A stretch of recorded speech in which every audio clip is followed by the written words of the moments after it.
guys, welcome back to episode 2 of the Busy Woman Diaries. So today I'm at my park, my local park. It's so gorgeous today. It was cold this morning, like windy, but now it's like, it's not that bad, but I put on a sweater over my big shirt, because I thought it was going to be like super cold, but whatever. I rode my bike here like a cutie, and I've just been walking and running, so I'm filming this, what is today? Tuesday, because I filmed it on Thursday last week, and I'm not going to be here, like, the whole weekend, so I figured why not just get it done now and then, like, edit and upload it later, whatever, right? Anyway, oh my gosh, I cut myself. Anyway, today we're going to talk about what I've learned from my recent breakup. We are not going to get into the gist and details of it because that is a topic of conversation I'm not ready to talk about yet. So we're just gonna talk about what I learned because also by the time I upload this, it will be like the 2 month mark since we've like been broken up. Because how could I forget it? It was Valentine's Day, or technically the day after. But um, so I have learned a heck of a lot about myself, about what I want in a person, in somebody that I want to share my life with, and I've learned a lot about boundaries too. So, for instance, with this past relationship, I did lay down my boundaries, but I had a really big problem with setting them in stone. Like, I would say, like, this is what I do want and what I don't, and it wasn't impossible things, guys. It was like, I don't want you following random girls. I don't want you in girls' likes. Like, no. And I got to a point where I was like, I don't want you to have any girlfriends because you said this girl was just a friend, and then I find out that you lied. So it was like that, things like that. And I had a really hard time with keeping the the promises, I guess, like especially to myself, where I would be like, no, if he doesn't respect my boundaries, he doesn't respect me, and if he does it again, like I'm leaving. And I it wouldn't be like that. I never did that, and it was that is something that I obviously lacked respect and value and like worth within myself. Like I don't know what it was. I really don't. Like, and it was every time he left as well, because he's broke up with me like 4 or 5 times. And I would always tell myself, I'm not letting him come back. He's not coming back. No, no, no, no, no. And every single time he wanted to come back, he did. And I've learned that too. Like, I don't want somebody who comes back. I want somebody who never leaves. I don't want to be with somebody who has to realize, who has to feel my absence to what's the word?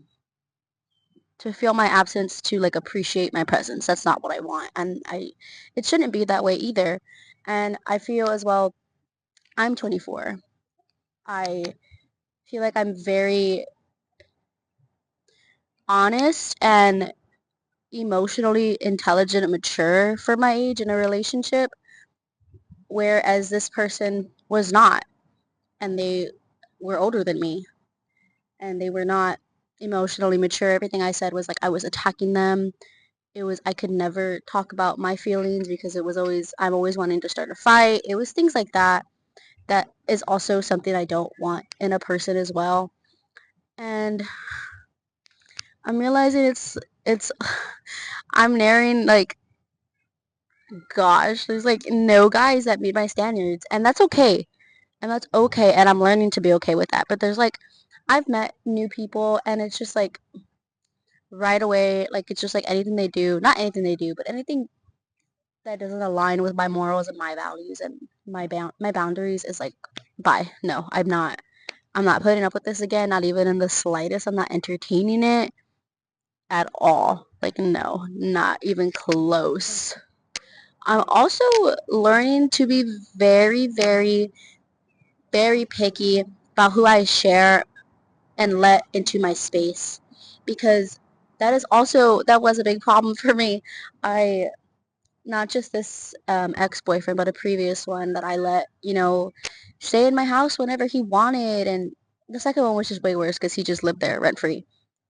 But the other one, since he lived out of town, he would just come on the weekends. But I would let him just hang out at my house and, share my space, which I'm realizing now, like, no, because that does take a toll on me. Like, I cannot go into the previous room that like all of this was like shared in because I won't let myself do it. I cannot do it.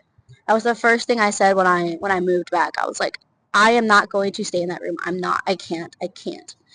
Another thing, I am not going to let a man tell me have the ability to kick me out ever, ever, ever again because it's such a horrible feeling because it's a very big decision moving in together. Like it's very big in my eyes, at least, unless it's just like casual for people. But it's a very big deal to me, and just telling somebody to leave, like kick them out of y'all's home that you decided to like the decision you guys decided to make together is very hard. And I want to say traumatizing. Not, I mean, I guess kind of traumatizing in a way, just because like it's like wow, like I kind of made my life my start here a bit, and like obviously you're looking forward to like the future and like things you're gonna do and things you're gonna be able to do together and like the jobs you're gonna find. Like it was very hard, and I'm never ever gonna let a man have the ability to do that to me again where they're like, okay, I want you to leave. Like no talk, no closure, and nothing. Like no, like never again. And obviously that's not that it won't happen again, but it's like I'm also going to be, like I said, very picky with who I share my space with. And I'm also going to take things so slow from now on. Like, that's a really bad habit of mine, too. Like, I need to stop doing that, to stop taking things not slow. And I need to listen to my friends and my mom more. That's another thing. Because, oh my gosh, were my friends and my mother right about everything, about every single person, everything. Everything. I'm also learning, like, that not everything that ends is a bad thing. And I'm trying to, like, turn my mindset around, is, yeah, my mindset around and realize, like, this is a time to be positive and realize, like, this is just a new opportunity for me to meet somebody better because obviously that means there's somebody better out there for me. But until that person comes, there's a lot of things for me to accomplish, especially with the fact that I don't have somebody tying me down that I can go to do whatever I want whenever I want. I can leave out of town for however long I want, whenever I want. I can make these financial decisions without having to consider somebody else. Just a lot of things that a lot of future things that I plan on doing that I'm very excited about that I probably wouldn't have done had I still been in this relationship. And yeah, I'm just very excited for the future, and hopefully it's not spent here all the time. Um, I hope it's not like the cars are not too loud because they're kind of loud out here. We're going home because I'm getting too emotional. I need to go home. Oh, I'm so cool, and oh my god, I can see all my little kitties and my dog Sadie, and then Sable's right here. Sable, you want to say something? Yeah. And I have my creatine drink because I'm gonna go to the gym in a bit, and I have like 15 minutes because my friend's gonna pick me up and we're gonna go yap before. But some more stuff I learned about myself and people as a result of this breakup that I had is also like the way someone treats you and reacts and behaves after the relationship has nothing to do with you. For the most part, like obviously if you were an asshole and they're treating you and they're rude, like okay, like I figured. But whereas like in my case, the way I was treated also during, oh no, this fell. Also during the relationship and like after as well, like I can say with pure honesty that it had nothing to do with me, and that was very hard. That was something that was very hard for me to accept because I was constantly like, what did I do wrong? How can I fix myself? Just always, I was always trying to make things right, and in a sense like me saying like, well, what can I do to fix this? Like I was always trying to fix it. I was always kind of putting the blame towards me and gaslighting myself into thinking that I did something wrong after like I got out of the relationship and reevaluating it. I was like, I there was a lot of stuff that I hadn't told like my family and my friends that this person had done. And so when I did tell them, they were like, "You did nothing wrong. Like that is absolutely absurd behavior that I cannot believe somebody would do that to somebody. Like especially somebody that showed them nothing but kindness and love and wanted nothing but the best for them." And again, so that exactly there you go. Like it was nothing to do with me because all I wanted to do was to love them and see them at their best. And I wanted to be there for them and, do all that I could for them and pour myself into them and show them all this love just for them to treat me that way. So that obviously is not a reflection of me or my actions because I showed nothing but kindness and gratitude. That is something that they have to work on within themselves. And if they choose not to do that, which I don't think that they have, considering they are with another person, I that is no longer my problem, and that just shows the amount of emotional maturity that they lack and intelligence, and they just do not want to be held accountable for the things that they do. And I'm not going to sit here and say either that I wasn't in the wrong because honestly, that's another thing. There are some things that I shouldn't have done, like crash out. I won't do it again. I hope not that nobody ever makes me that I don't let anybody get me mad to that extent to where I want to crash out because this was not one of my worst crash outs, but it was unnecessary. But it was necessary. I will say after everything that I was put through, this was a very long overdue crash out.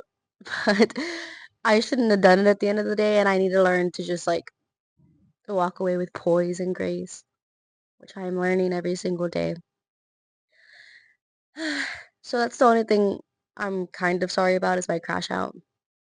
But like at the end of the day, not really, because it wasn't for no reason. It wasn't like I did it for nothing. I'm not just walking around here being crazy. I'm not. And yeah, I think that's like a lot of the things that I've learned. Obviously, with growth every single day, I'm gonna be learning a lot more stuff. Um, and I'm very open to taking accountability and open to learning new things about myself and new people as well. And like I said, I'm very excited to see what the future holds and especially how it holds with like what it holds with when I meet a new person. Am I going to uphold my values and my standards and my boundaries or am I going to settle again, which I hope I don't because that was bad. Now let's get into some of the nitty gritty. We're also going to talk about some dates I've been on, which haven't been a lot. Honestly, it was one. I don't know why I said dates as plural, but this one date I went on, it wasn't bad at all. The person was very nice, but and this is where I'm saying like I kind of held my boundaries and my standards. Actually, I never this is another thing. This person is very sweet. And they took me on a date and they were very nice and they gifted me some things and they just made this one inappropriate comment that I did not like. I didn't even say anything, I just blocked them. And now that I'm reflecting on it, I kind of feel bad. I feel like I should have said something like, "Hey, it didn't, that kind of made me feel uncomfortable. Like because I'm nowhere like ready to like be intimate with anybody right now. And so it made me feel kind of ugly in a sense. Like, you know what I mean? Like, you're just like, ew, like, it gave me the ick. I was like, ew, that's kind of gross. Like, and because this person is older, like, way older. So I was like, sir, this is something that someone younger or my age, like, would probably say. Like, why are you talking like that? So I just got the ick and I blocked them. And I feel bad, but whatever, no going back. Um, again, I said I've only been on one date. So that was the one date. But I have had multiple ex-boyfriends reach out to me. Um, and they're not bad people at all. Like, I'm, again, we will get into the gist of what my ex-boyfriends and situationships like did, the craziness of it all, because a lot of it is pretty crazy. It's like, wow, that's insane. That's like a movie. But yeah, so a lot of them came back and I was like, no, no. I straight up told one of them like I do not have the mental capacity to deal with another man. Like at all. And he was like, well, you don't have to deal with me. And I was like, I want nothing to do with a man right now. Nothing. The only men that I am talking to are my friends. Like that's it. I'm not no. Like I'm and that also kind of made me feel a bit better about myself too because if my a bunch of ex-boyfriends are coming back, like obviously I'm not the problem. I do have some issues, I will say, but who doesn't? But obviously I wasn't the complete issue. Like, you know what I mean? So, um another one like just like texted me out of the blue while I was getting dinner and I was like, "What?" And my friend over there is like we're so bad. She's like, text him back. I want to see what he wants. So I did and yeah, yeah, that's it. Like the other ones, the conversation like just didn't even matter. Like I just was like, no, bye. I want or honestly, I didn't even reply. That yeah, it's not a bad habit. I do it on purpose. I don't even reply. I'm not even going to entertain this with a response. I'm like half blind right now, guys. I have like one contact in my right eye and I don't have one in my left, so yeah. I have to wait to get contacts or a contact. And it's very frustrating. And I don't want to wear my glasses because I get a glare and they're crooked because I got into there was a fight that happened and it wasn't even my fault. That's another thing I could talk about too. That that was crazy. Like I swear these things just happen to me and it's not even like my fault. I don't know if it's the I don't know. I don't know. I don't get it at all. Okay guys, I think that is it for today's episode. It was kind of boring. I'm sorry. And a little bit kind of all over the place because like I said, I was in a funk yesterday and then I kind of got emotional talking about what I was talking about. So I just came home and like didn't do anything for the rest of the day. But episode 3 will most likely have a special guest and I'm very, very excited. And I hope you guys like these and keep watching and stay busy. Bye.